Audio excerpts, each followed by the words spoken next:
성도님들의 마음과 뜻과 모든 것을 다해서 주님만 온전히 의지하고 그 안에서 참 평안을 누리는 모든 성도님들이 되시길 간절히 축복합니다. 오늘 저희에게 주시는 하나님의 말씀은 마태복음 5장 17절부터 20절까지의 말씀입니다. 마태복음 5장 17절부터 20절까지의 말씀을 저희가 한 절씩 교독하도록 하겠습니다. 신약 성경 6쪽에 있는데요. 함께 한 절씩 교독하도록 하겠습니다. 제가 먼저 읽겠습니다.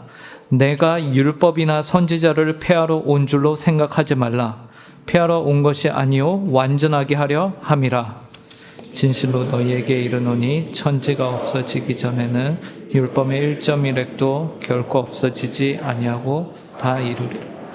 그러므로 누구든지 이 계명 중에 지극히 작은 것 하나라도 버리고 또 그같이 사람을 가르치는 자는 천국에서 지극히 작다 일컬음을 받을 것이요 누구든지 이를 행하며 가르치는 자는 천국에서 크다 일컬음을 받으리라. 내가 너희에게 이르노니 너희 의가 서기관과 바리새인보다 더 낫지 못하면 결코 천국에 들어가지 못하리라. 아멘. 여러분은 살아오시면서 오해를 받아보신 적이 있으십니까? 네. 오해를 받는 경험이 많으면 좋지 않은 건데요. 그런 일이 없으셨기를 바랍니다. 여러분은 오해를 받으시면 주로 어떻게 하시죠? 그 오해를 우리가 해소하고 풀기 위해서 노력을 합니다. 그죠? 오늘 본문에 예수님도 그러하셨습니다. 오늘 본문에 보면요. 17절에서 예수님이 다음과 같이 말씀하세요. 내가 율법이나 선지자를 폐하러 온 줄로 생각하지 말라. 폐하러 온 것이 아니요 완전하게 하려 함이라. 예수님 당시 기본적으로 율법이나 선지자는요, 구약의 말씀을 의미합니다. 예수님께서는 내가 율법이나 선지자를 폐하러 온 줄로 생각하지 말라라고 말씀하신대요. 이렇게 말씀하신 이유가 뭐겠습니까? 그것은 아마도 많은 사람들이 예수님에 대해서 생각하기를 그래, 예수라는 사람은 율법을 폐하러 온 사람인 것 같다라는 의구심을 그들이 가졌기 때문일 것이. 그러니 예수님께서는 내가 율법이나 선지자를 폐하러 온 줄로 생각하지 말라라고 말씀하셨겠죠. 우리가 당장에 마태복음 4장, 오늘 5장인데요. 그 앞에 한 장만 앞으로 가도요. 4장 24절에서 이렇게 기록되어 있습니다. 그의 소문이 온 수리아에 퍼진지라 사람들이 모든 앓는 자, 곧 각종 병에 걸려서 고통당하는 자, 귀신 들린 자, 간질하는 자, 중풍병자들을 데려오니 그들을 고치시더라. 예수님께서는 온 수리아 지역의 모든 앓는 자들, 곧 병에 걸리고 귀신 들려서 율법적으로 부정하다라고 이렇게 판결을 받는 자들을 서슴없이 만나셨고 그들의 병을 고쳐주며 다니셨습니다. 당시 종교 지도자들, 서기관과 그리고 바리새인들은요, 귀신 들린 자들 혹은 각종 병이 들린 자들을 어떻게 대했을까요? 그들은, 종교 지도자들은 이런 이들을 기피하였습니다. 멀리하였어요. 왜냐하면 그들은 누군가에게 질병이 있어서 아프고 그들에게 문제가 있다라는 것은 그들이 하나님 앞에서 죄인이기 때문이며 그렇기 때문에 그들이 하나님께 벌을 받는 것이다 라고 생각을 했던 것이에요. 그래서 그 벌을 받는 그들은 부정한 자들이다 라고 생각을 했던 것이죠. 그렇기 때문에 당연히 그들이 부정한 상태라고 봤던 것이기 때문에 이들은 그 부정함이 자신들에게 옮겨지지 않기 위해서 어떻게 해야 됐던 걸까요? 멀리 해야 했습니다. 깊이 해야 했어요. 죄인들과 병자들 그리고 귀신 들린 이들을 멀리하여서 스스로를 더 율법에 합당하게 거룩하게 옳게 자신을 세워가야 했다라는 것이죠. 그런데 예수님은 어떻게 하셨다고요? 모든 병에 걸려 고통당하는 자, 귀신 들린 자, 간질, 중풍병자 등 모든 이들이 예수님께 나아오도록 하셨습니다. 그들을 막지 않으셨고요. 그들을 기피하지 않으셨습니다. 예수님께서는 그들에게 서슴없이 손을 내미셨고 그들을 위로하셨고 그들의 병을 낫게 하셨고 그들을 위해 기도하셨습니다. 이러한 예수님의 행동은 당연히 당시 하나님의 나라의 메시아를 기다리던 많은 이들에게 의문점을 남기게 된 것이죠.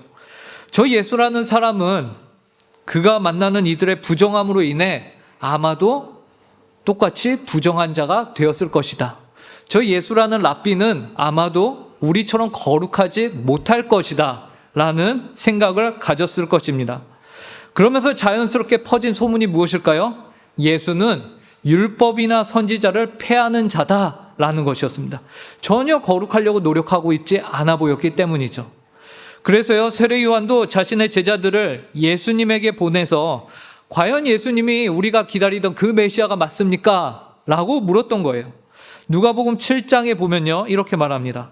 요한의 제자들이 이 모든 일을 그에게 알리니 요한이 그 제자 중 둘을 불러 주께 보내어 이르되 오실 그이가 당신이오니이까 우리가 다른 일을 기다리오리이까 하라 하매 그들이 예수께 나아가 이르되 세례 요한이 우리를 보내어 당신께 여쭈어보라 하기를 오실 그이가 당신이오니이까 우리가 다른 일을 기다리오리이까 하더이다 하니 마침 그때에 예수께서 질병과 고통과 및 악귀 들린 자를 많이 고치시며 또 많은 맹인을 보게 하신지라.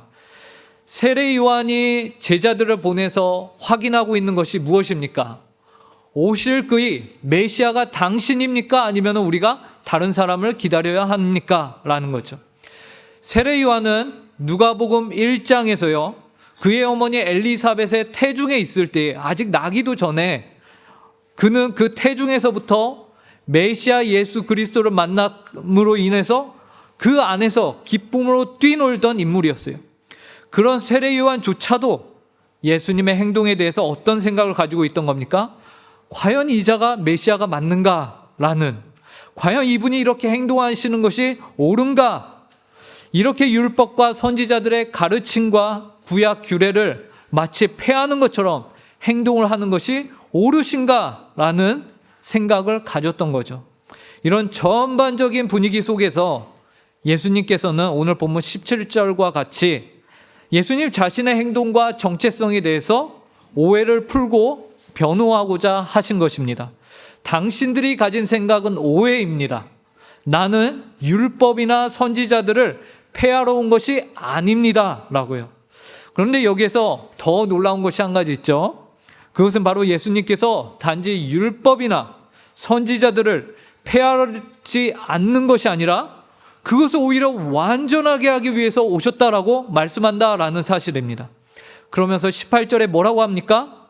진실로 너희에게 이르노니 천지가 없어지기 전에는 율법의 1.1획도 결코 없어지지 아니하고 다 이루리라. 여기에서 우리는 하나님의 말씀이 불변하고 무오하다라는 것을 보게 됩니다. 하나님의 말씀은 변하지 않고요, 그 말씀에는 오류가 없습니다. 예수님께서 직접 말씀하시기를 하나님의 말씀은, 그 당시로 치면 아직 신약은 기록되기 전이기 때문에 구약 성경의 이 말씀이 그 자체로 어떻게 되냐면 1.1획도 사라지지 않고 쭉 보존이 될 것이다 라고 말씀하셨습니다. 이 예수님의 말씀과 같이 오늘 저와 여러분의 손에 무엇이 달려 있습니까? 무엇이 있습니까? 바로 성경이 주어지게 된 것이죠. 심지어 우리의 언어로, 우리의 한글로 기록이 된 성경을 우리가 가지고 있게 되었다라는 놀라운 하나님의, 인간의 역사 가운데 하나님이 개입하시고 이 성경이 잃어버리지 않고 지워지지 않게끔 하나님이 오늘 이날까지 인도해 오신 것이에요. 번역의 순간까지 하나님이 함께 하셔서 오늘 우리가 이 성경을 갖고 있을 수 있게 되었다라는 것이죠. 그러므로 우리가 가진 이 성경은 굉장한 가치를 가진 겁니다. 하나님의 역사가 이 성경 가운데 그대로 담겨 있는 것이죠. 천지가 없어지기 전까지 결코 1.1획도 이 성경은 사라지지 않을 것입니다. 그러므로 우리는 이 성경을 어떻게 대하여야 하는가? 이 말씀을 우리는 소중히 여기고요, 매일매일 삶 가운데서 이 말씀을 읽고 묵상하고 말씀을 들을 수 있는 자리로 우리가 나아가서 이 말씀을 해설하고 설교하는 것을 들어야 합니다. 그리고 그 가운데 말씀에 순종하며 사는 저와 여러분의 삶이 되어야 하겠다라는 것이죠. 여기까지가 우리가 보게 되면 하나님의 말씀을 우리가 어떻게 대해야 하는가 소중하게 여기며 그 말씀에 있는 것을 1.1회까지도 우리가 지켜야 한다라는 것을 우리가 받아들이게 되죠. 그렇게 예수님 당시 서기관들과 바리새인들 그리고 종교 지도자들 모두 그렇게 생활을 했습니다. 그런데 그들이 예수님을 생각할 때 혼란스러운 것이에요.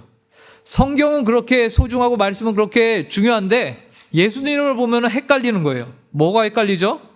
저분은 하나님의 말씀을 가르치는 랍비라면서 어찌하여 저리도 율법을 모르는 것처럼 행동하실까? 내가 가르쳐 드려야 되나? 어떻게 율법을 저렇게 조심성 없게 막 살 수 있는가? 왜 말과 행동이 저렇게 다른가? 라는 것이죠. 이렇게 되면 둘 중 하나입니다. 예수님께서 말과 행동이 다른 사기꾼이거나 혹은 당시 종교 지도자들이 가지고 있던 의로움과 거룩함의 기준이 틀렸다라는 것이죠.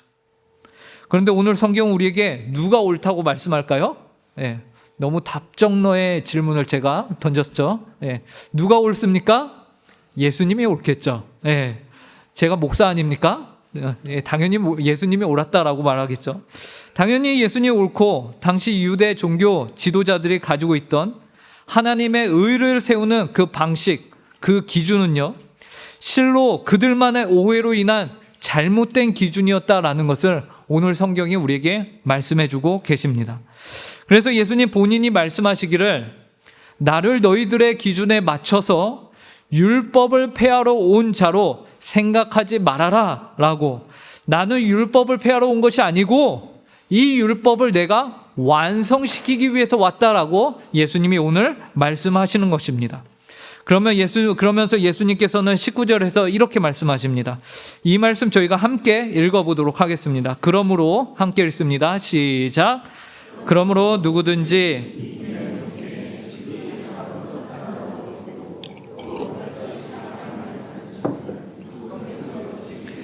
일컬음을 받을 것이요 누구든지 이를 행하며 가르치는 자는 천국에서 크다 일컬음을 받으리라. 주님께서는 천국에서 큰 자와 작은 자에 대해서 말씀하시는데요. 그 기준은 계명 중에 지극히 작은 것 하나라도 버리거나 그것을 잘못되게 가르치는 자, 말씀에 온전히 순종하지 못하는 자, 천국에서 어떤 자가 된다고 합니까? 지극히 작은 자다라고 일컬음을 받게 될 것이래요.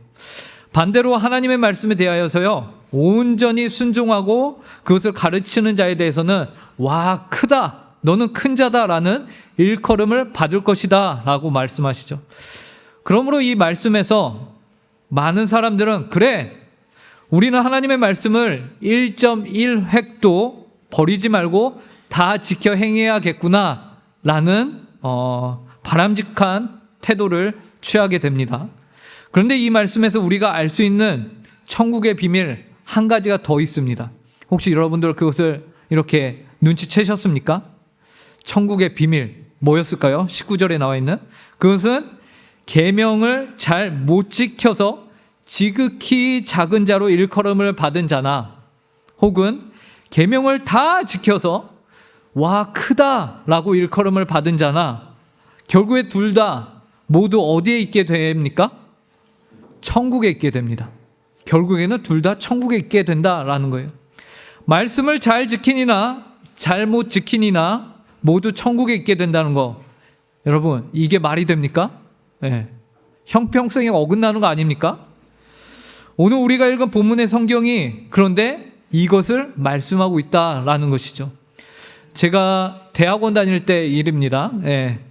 제가 이제 존경하는 목사님이 계십니다. 일부에서도 얘기했지만 제가 가장 존경하는 분은 김동윤 담임 목사님이고요.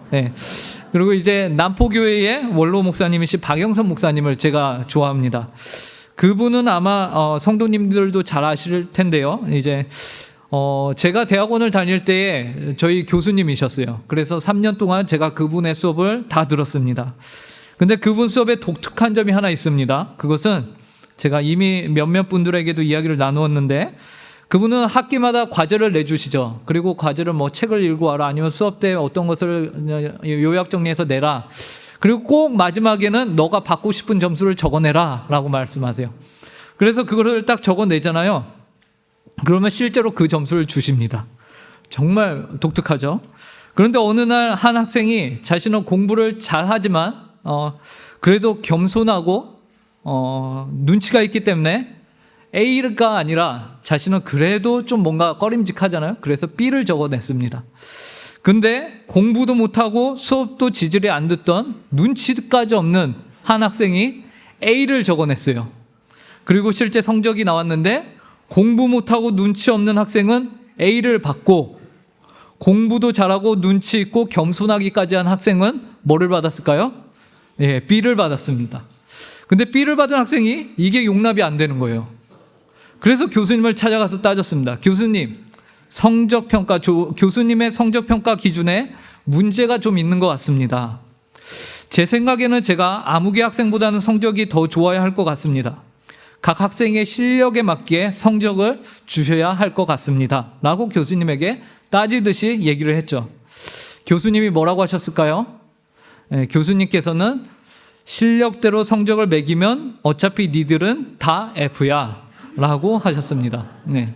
어차피 교수님 눈에는 다 거기인 거죠. 네. 그냥 다 F인데 불쌍해서 원하는 점수 줬더니 뭐가 불만이냐라는 것입니다. 은혜를 베풀어줘도 불만이냐라는 거죠. 오늘 본문 19절에서도 계명을 완전히 지킨 사람이나 작은 것 하나 버린 사람이나 다 하나님 앞에서는 어떤 존재들입니까? 부족한 인생들인 것이에요. 그래서 누구는 지극히 작다라고 일컬음을 받고 누구는 크다라고 일컬음을 받지만 모두 어차피 니들은 그 시작부터 모두 소망이 없는 존재들이 아니었느냐라는 겁니다. 왜 그렇죠? 우리 모두가 잘 알다시피 로마서 3장에서 인간의 실존에 대해서 뭐라고 말씀합니까? 로마서 3장 10절부터 12절에 이렇게 말해요. 기록된 바 의인은 없나니 하나도 없으며 깨닫는 자도 없고 하나님을 찾는 자도 없고 다 치우쳐 하나님께 무익하게 되고 선을 행하는 자는 없나니 하나도 없도다. 인간은 모두 어떤 존재입니까? 의의가 하나도 없는 존재들이에요.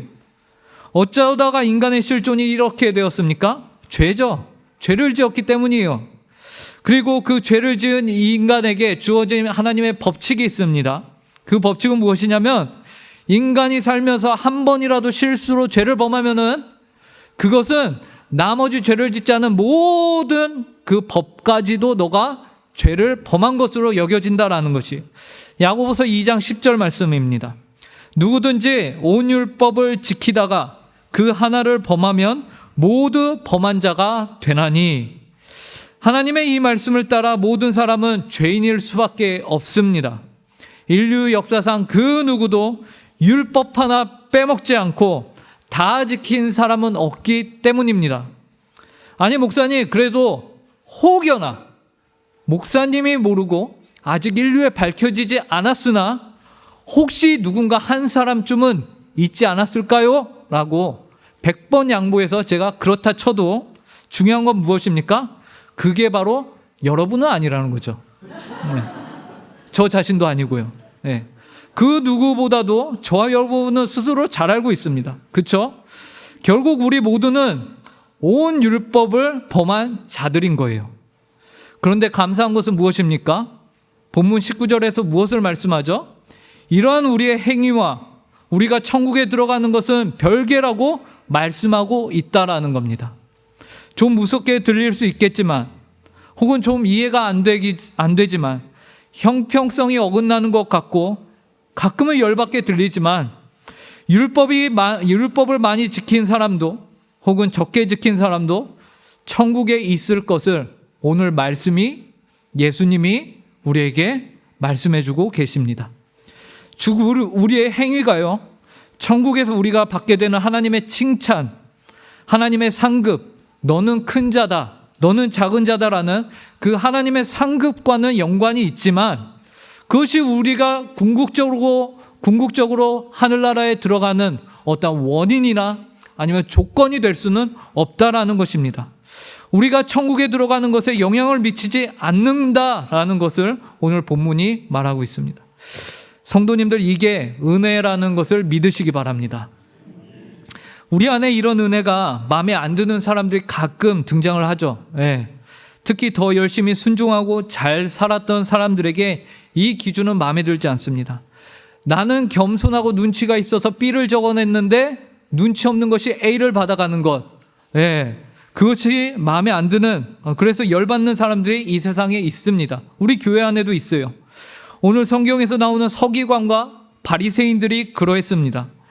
그들은 자신들이 저 죄인들과는 다르다, 내가 저들보다는 낫다라고 생각을 했었습니다.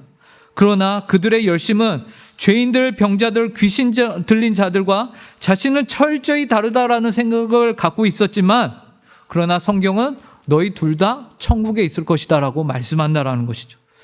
탕자의 비유에서 나오는 큰형은요, 자기 동생이 아무런 대가도 치르지 않고 심지어 내가 누리지도 못한 저 세상에 유흥을 다 즐기고 온 저 녀석이, 저 자식이, 아무것도 없이 그냥 아버지로부터 용서를 받는다? 용납이 안 되는 거죠. 화가 치밀어 오르는 겁니다. 구약에서 니느웨의 멸망을 바라보고 있던 요나가 그 니느웨 성이 용서받는 것이 용납이 안 되는 것이죠. 율법의 기준이 그 효력을 못 발휘하는 것에 대해서 화가 나는 사람들이 있는 것이에요. 이런 불합리한 경우에 대해서 몇몇 사람들은 이런 질문을 할 수 있겠죠. 아니, 그러면은 쓸데도 없는 율법을 왜 만든 거야? 왜 하나님은 이런 율법을 주셔서 나를 귀찮게 하는 거야? 이런 생각이 들죠. 그런데 이 율법이 다 쓸데가 있습니다. 갈라디아서 3장 24절에 보면요, 율법에 대해서 이렇게 말씀합니다. 우리가 이 율법에 대한 말씀을 함께 읽어보도록 하겠습니다. 이같이, 시작. 이같이 율법이 우리를 그리스도께로 인도하는 초등교사가 되어 우리로 하여금 믿음으로 말미암아 의롭다함을 얻게 하려 함이라. 율법은 무엇이라고 합니까? 초등교사다라고 말해요. 초등교사. 바울 시대의 초등교사는요, 본인이 가르치는 아이의 행동 전부를 감독하고 교정시키는 역할을 했습니다. 그런데 모든 삶과 행동을 어디로 이끄는 초등교사라고 하죠? 그리스도께로 이끄는 초등교사다라는 거예요. 율법이 없었다면 그리스도를 우리의 전인격이 만날 수 있었느냐? 그럴 수 없었다라는 것이죠. 왜냐하면 율법이 그리스도께로 우리를 이끄는 초등교사이기 때문에 그렇습니다. 율법이 있었기 때문에 우리가 그리스도께로 인도함을 받고 그리스도를 만날 수 있었다라는 거예요. 율법이요? 이것이 율법의 목적이라고요? 율법이 어떻게 해요? 율법이 어떻게 우리를 그리스도께로 인도합니까? 율법은 저와 여러분의 한계를 보게끔 함으로 우리를 예수 그리스도께로 인도합니다. 그렇다면 율법이 보여주는 그 한계는 무엇입니까, 여러분? 본문 20절에, 오늘 본문 20절에 나와 있어요. 이 말씀도 저희가 함께 읽어보도록 하겠습니다. 시작. 내가 너희에게 이르노니 너희 의가 서기관과 바리새인보다 더 낫지 못하며 결코 천국에 들어가지 못하리라. 너희 의가 서기관과 바리새인보다 더 낫지 못하며 결코 천국에 들어가지 못한다. 이것이 율법이 우리에게 말해주고 있는 것이죠. 여기에서 서기관과 바리새인들이 가졌던 의, 이 의는 어떤 의였습니까? 하나님의 율법을 바르게 그리고 완벽하게 철저하게 지켜야 하는 의였습니다. 아주 대단한 자부심과 열심으로 똘똘 뭉친 의였습니다. 내가 저들보다 낫다, 내가 저들보다 위대하다, 내가 저들보다 더 열심히 하고 있다라는 그런 자부심을 갖고 있는 의였습니다. 그들의 종교적, 도덕적 열심은 예수님조차도 저 율법을 폐하는 자라고 지적할 만큼 아주 높이 솟아있는 의였습니다. 그러므로 이들과 같이 하나님의 율법을 철저히 지키지 못하면 어떻게 되는 겁니까? 천국에 가지 못합니다. 그런데 이미 우리가 봤듯이 이 율법을 온전히 지키는 자들이 있습니까? 심지어 바리새인들과 이 서기관들조차도 이 율법은 지키지 못하는 거였어요. 그죠? 인류 가운데 아무도 지킬 수 있는 자는 없었습니다. 이것이 율법의 결론이죠. 이 결론이 무엇입니까? 바로 율법이 초등교사가 되어 우리를 그리스도께로 인도하는 겁니다. 너는 율법을 지킬 수 없어. 율법이 우리를 향해서 말하죠. 너는 나를 온전히 내 법을 지킬 수 없는 존재다라는 것을 우리에게 알려줍니다. 아무리 우리가 스스로 의롭다라고 주장하고 그 의로움을 우리가 내세운다 할지라도 그 의로움 앞에 언젠가 우리는 무너지게 되어 있습니다. 우리는 결국에는 무릎 꿇게 되어 있습니다. 왜 그렇습니까? 그것이 율법의 목적이기 때문에 그렇습니다. 사람의 종교적 열심, 도덕적 양심을 따라 아무리 최선을 다해봐도 인간은 결국에는 하나님의 영광에 이를 수 없다는 것이 바로 율법이 초등교사가 되어서 우리를 이끄는 방식인 것입니다.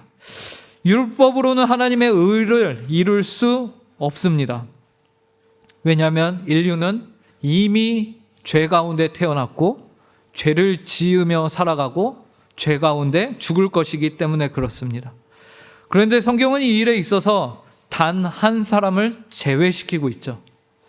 그분이 누구십니까? 네. 그분은 인간이 아닌 하나님이십니다. 하나님이시기 때문에 죄가 없는 것이에요. 하나님이시기 때문에 이 율법을 온전하게 지키실 수 있는 분이셨습니다. 그런데 그분이 완전한 인간으로 동정녀 마리아에게서 태어나시죠. 그래야 완전한 하나님이면서 완전한 인간으로서 우리 가운데 오셔서 우리를 대표하고 우리를 대신하여 이 인류가 지킬 수 없었던 율법을 완성하십니다. 그분이 바로 우리가 너무도 잘 알고 있는 예수 그리스도이십니다. 성경은 인류 그 누구도 이루지 못한 하나님의 의를 이룬 한 분으로 우리에게 예수님을 소개하고 계십니다. 그분은 겉으로는 보기에는 마치 율법이나 선지자를 폐하러 온 것 같이 보여지나, 그러나 그분은 그렇게 보여지는 그분의 그 행위는 부정한 죄인들과 병자들과 함께 있었던 그 행위는, 그래야 그들과 접촉하였던 그 행위는요, 그들의 부정함이 예수님에게 옮겨지는 것이 아니라 오히려 예수님의 거룩함이 그들에게로 옮겨져 가는 놀라운 일을 그분이 이루셨습니다. 오히려 성경은 그러한 예수님의 행동과 그러한 예수님의 역사가 앞으로 오실 메시아에 대한 증거다라고 우리에게 말해주고 있었던 것이죠. 이사야서 61장 1절은 앞으로 오실 메시아에 대한 모습, 예언의 시인데요. 예언의 말씀인데요. 이렇게 기록하고 있습니다. 이 말씀 저희가 함께 읽어보도록 하겠습니다. 이사야 61장 1절입니다. 함께 읽습니다. 시작. 주 여호와의 영이 내게 내리셨으니 이는 여호와께서 내게 기름을 부으사 가난한 자에게 아름다운 소식을 전하게 하려 하심이라. 나를 보내사 마음이 상한 자를 고치며 포로된 자에게 자유를, 갇힌 자에게 노임을 선포하며. 이사야 61장은 메시아에 대한 예언, 본인 스스로의 힘으로 결코 하나님의 의를 이룰 수 없어서 가난하고 마음이 상하고 고침이 필요하며 죄와 사망의 권세 아래 갇혀있던 이들에게, 자유가 필요한 이들에게 하나님의 의가 아닌 서기관과 바리새인의 의에 치여서 낙담한 영혼들, 자신의 한계를 경험한 이들, 그러한 사람들에게 누가 찾아오신다는 겁니까? 바로 메시아, 오늘 본문에서의 예수 그리스도께서 찾아오신다라는 겁니다. 그리고 주님께서는 오늘 본문 17절에서 선포하십니다. 율법이나 선지자를 폐하러 온 것이 아니라 그것을 완전하게 하려고 내가 왔다라고 말씀하시죠. 예수님께서는 18절에서는 천지가 없어지기 전에는 율법의 1.1획도 결코 없어지지 아니하고 다 이루겠다. 내가 다 이룰 것이다 라고 말씀하십니다. 다 이루리라 그냥 말로 지나가는 말로 하신 것이 아닙니다. 실제로 주님은 그분 자신이 하나님의 그 율법을 다 이루고 완성하셨다라고 성경이 기록하고 있어요. 히브리서 10장 10절에서 12절에서 이렇게 말하죠. 이 뜻을 따라 예수 그리스도의 몸을 단번에 들이심으로 말미암아 우리가 거룩함을 얻었노라. 제사장마다 매일 서서 섬기며 자주 같은 제사를 드리되 이 제사는 언제나 죄를 얻게 하지 못하거니와 오직 그리스도는 죄를 위하여 한 영원한 제사를 드리시고 하나님 우편에 앉으사. 구약에서는 매일 드려야 했던 그 제사를 결코 완전할 수 없었던 그 서기관과 바리새인들이 추구하던 그 의를 누가 단번에 제물이 되셔서 하나님이 만족하는 제사를, 하나님이 원하시는 의를 이루셨다고요? 예수 그리스도께서 이것을 이루셨다. 자신의 몸을 단번에 드려 한 번에 완전한 제사를 드린 거예요. 그리하여 구약의 제사는 이제 우리가 안 드리는 겁니다. 그 제사가 나쁘거나 악하거나 쓸모가 없어서가 아니고요, 이미 예수 그리스도로 완성이 됐기 때문에 오늘날 우리가 예배를 드리는 것이지 제사는 더 이상 드리지 않는 것입니다. 구약은 이제 필요 없어가 아니라 구약이 완성이 된 것이에요. 누구에 의해서요? 예수 그리스도에 의해서. 그 하나님 원하시던 의로움이 충족이 된 것입니다. 하나님이 만족하신 겁니다. 그리하여 우리가 더 이상 할 필요가 없게 된 것입니다. 왜 할 필요가 없게 됩니까? 예수님이 이루시고 그 의를 저와 여러분에게 값없이 그냥 거저 주셨기 때문에 우리는 제사를 드릴 필요가 없는 겁니다. 이것이 무엇입니까? 하나님의 은혜인 것이죠. 하나님이 그 놀라운 은혜를 저와 여러분에게 값없이 드리신 것이에요. 예수 그리스도를 통해서 이 놀라운 일이 벌어진 것입니다. 다만 이 의를 얻기 위해서 우리에게 요구되는 것이 한 가지 있어요. 그게 뭘까요? 믿음입니다. 이 믿음은 내가 믿겠다라는 행위의 믿음이 아니에요. 내가 믿어라는 믿음, 내 의지의 믿음이 아닙니다. 이 믿음은 어떤 믿음일까요? 하나님의 은혜로 믿어지는 은혜입니다. 믿어지는 믿음인 것이에요.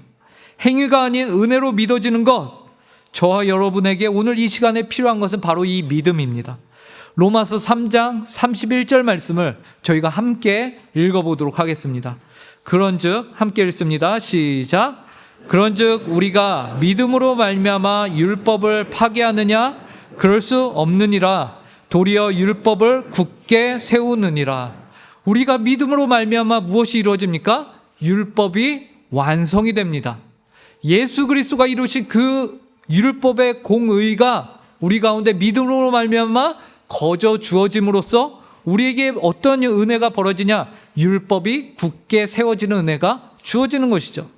그러므로 오늘 본문 20절에서 예수님이 말씀하신 서기관과 바리새인보다 더 나은 의, 천국에 들어가기에 합당한 의, 그 의는 무엇입니까? 그것은 율법을 행하는 것, 종교적 열심을 내는 것, 도덕적 삶을 살아내는 것, 그것이 아닌 오직 이 은혜로 예수 그리스도를 믿는 것입니다. 그의 죽음과 부활의 복음을 믿는 것이며 그분을 나의 주인으로, 나의 구원자로 모시며 사는 것입니다. 그렇게 할 때 우리에게 하나님은 성도의 삶을 그 다음에 요구하고 계세요. 그 삶은 어떤 삶이냐? 오늘 본문 앞에 나와 있는 본문의 삶. 그 삶은 오늘 본문을 우리가 마태복음 7장부터 봤는데, 5장 17절부터 봤는데 그 앞에 13절부터 16절까지 소금과 빛에 대한 이야기가 나옵니다. 세상 속에서 소금과 빛으로 살라라는 명령이 나옵니다. 특별히 16절에서는요, 너희 착한 행실을 가지고서 세상을 소금과 빛으로 살라라고 말씀하고 있어요. 이 말씀 제가 읽어볼게요. 이같이 너희 빛이 사람 앞에 비치게 하여 그들로 너희 착한 행실을 보고 하늘에 계신 너희 아버지께 영광을 돌리게 하라.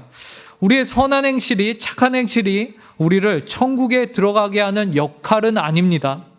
하지만 우리의 선한 행실이 천국을 유업으로 받았다는 증거, 그리고 우리의 선한 행실을 통해서 누가 세상에 증거되고 드러납니까? 하나님의 영광이 드러나게 된다라는 것이죠. 이를 통해서 세상으로 하여금 아버지를 알 수 있는 통로, 축복의 통로가 누가 되는 것이에요? 바로 저와 여러분이 되는 것이고 교회가 되는 것입니다. 천국에서 작은 자가 아닌 큰 자라 일컬음을 받게 되는 그러한 열심이 우리 안에 생겨나게 된다라는 것이죠.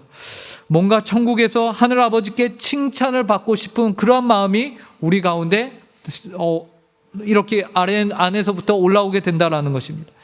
심지어 너희 착한 행실이라고 말했는데요, 마태는요 사실 이 세상에 착한 이는 아무도 없어 라는 것을 강하게 주장했던 사람입니다. 그래서 마태복음 19장 17절에 보면요, 마태가 이렇게 기록해요. 예수께서 이르시되 어찌하여 선한 이를 내게 묻느냐? 선한 이는 오직 한 분이시니라. 내가 생명에 들어가려면 계명을 지키라. 마태는 선한 이는 이 세상에 한 분밖에 없다라고 말합니다. 그분이 누굴까요? 누가는 이렇게 말해요. 예수께서 이르시되 내가 어찌하여 나를 선하다 일컫느냐? 하나님 한 분 외에는 선한 이가 없느니라. 그러므로 우리는 하나님의 계명을 지킴으로써, 하나님을 사랑하고 이웃을 사랑하는 그 계명을 지킴으로써 우리의 선한 행위를 통해서 누구를 드러내냐? 하나님을 드러내는 자들로 부르심을 받았다라는 것이죠. 그래서 날마다 하나님을 닮아가야 하는, 우리의 선행을 통해서 하나님을 닮아가야 하는 책임이 저와 여러분에게 있는 것입니다. 오늘 우리가 읽은 본문 앞에서는 그렇기 때문에 소금과 빛에 대한 이야기가 나오는 것이고요. 오늘 우리가 읽은 본문 뒤에는요, 쭉 어떤 내용이 나오냐면요, 십계명에 대한 내용, 살인하지 말라, 간음하지 말라, 거짓 맹세하지 말라 등과 같이 아주 크리스찬이 살면서 구체적으로 어떻게 살아야 하는지에 대한 내용이 그 다음에 쭉 나오는 것이에요. 이 모든 율법을 이미 이루신 예수 그리스도를 믿음으로써 우리가 살아낼 수 있다는 것을 오늘 본문이 말씀하고 계신 것입니다. 그분의 의를 또한 우리의 은혜로 받아 서기관과 바리새인보다 더 나은 의를 이루시는 우리 모두 한빛교회 성도님들이 되시기를 간절히 바랍니다.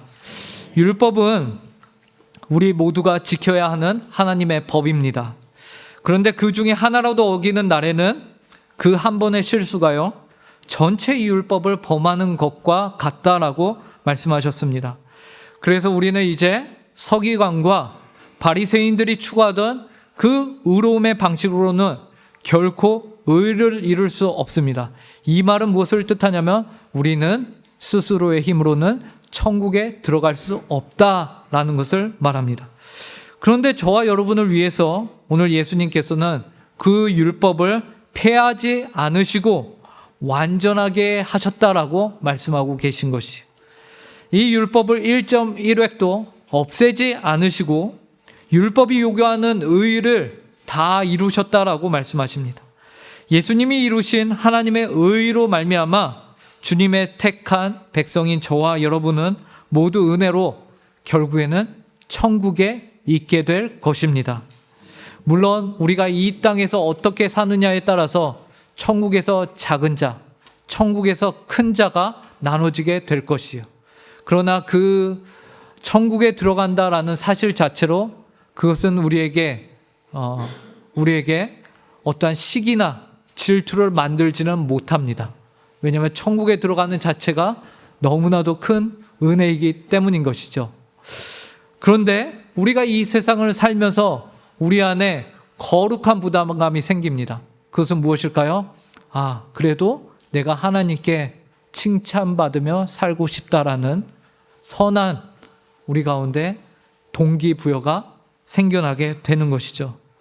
그러니 서기관과 바리새인들의 의가 아닌 예수님 그분을 온전히 믿음으로 천국에 들어가기 합당한 의를 여러분의 마음 가운데 품고서 한 주를 살아내는 모든 성도님들이 되시길 간절히 축복합니다. 인간이 지킬 수 없는 헛된 종교적 열심이 아닌 오직 은혜로 구원을 이미 받은 성도로서 주님께 감사하며 이 세상을 소금과 빛으로 살아내는 저와 여러분이 될 수 있기를 소망합니다. 함께 기도하겠습니다.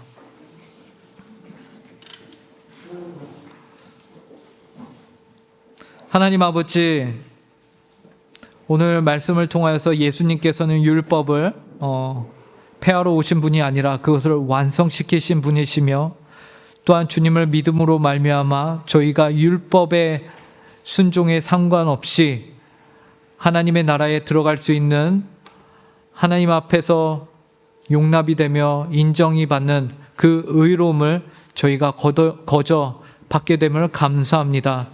저희가 자격이 없음에도 불구하고 주님은 저희를 일방적으로 택하셨고 저희를 부르셨고 저에게 이러한 은혜를 허락하여 주셨습니다. 하나님 아버지, 그 은혜에 감격하여 저희가 하나님께 칭찬받으며 살고자 합니다. 그러기를 소망합니다. 하나님, 저희가 이 세상을 살아가면서 저희의 행위가 구원을 이루지 못한다라는 것을 저희가 봅니다. 그러나 그 행위가 하나님을 기쁘시게 할 것임을 저희가 바라봅니다. 왜냐하면 예수 그리스도께서 저희의 행위를 하나님께서 받으시기에 합당한 의로 덧입혀 주셨기 때문입니다. 하나님, 그 은혜에 감사드리며 부족하나마 저희의 삶을 주님께 드리는, 또 한 주를 살아내는 저희 모든 한빛교회 성도들이 되게 하여 주시옵소서. 하나님 아버지, 이 거룩한 부르심으로 저희를 불러주심에 감사합니다. 하나님 아버지, 저희가 한 주를 살면서 이 귀한 부르심에 더 많은 이들을 초청할 수 있게 하여 주시옵소서. 하나님 아버지, 주중에 저희가 조합 콘서트로 모입니다. 하나님 아버지, 그 시간을 통하여서 저희가 전도할 수 있게 하여 주시고 예수 그리스도를 전할 수 있게 하여 주시고 세상의 소금과 빛으로 살아갈 수 있게 하여 주시옵소서. 하나님 아버지, 저희의 일상의 삶을 통해서도 저희가 하나님 아버지의 복음에 합당한, 주님의 백성으로서 합당한 삶을 살아가길 간절히 구하며 가정에서든 직장에서든 빛과 소금으로 살아가길 원하며 이 모든 말씀 예수님의 이름으로 기도합니다.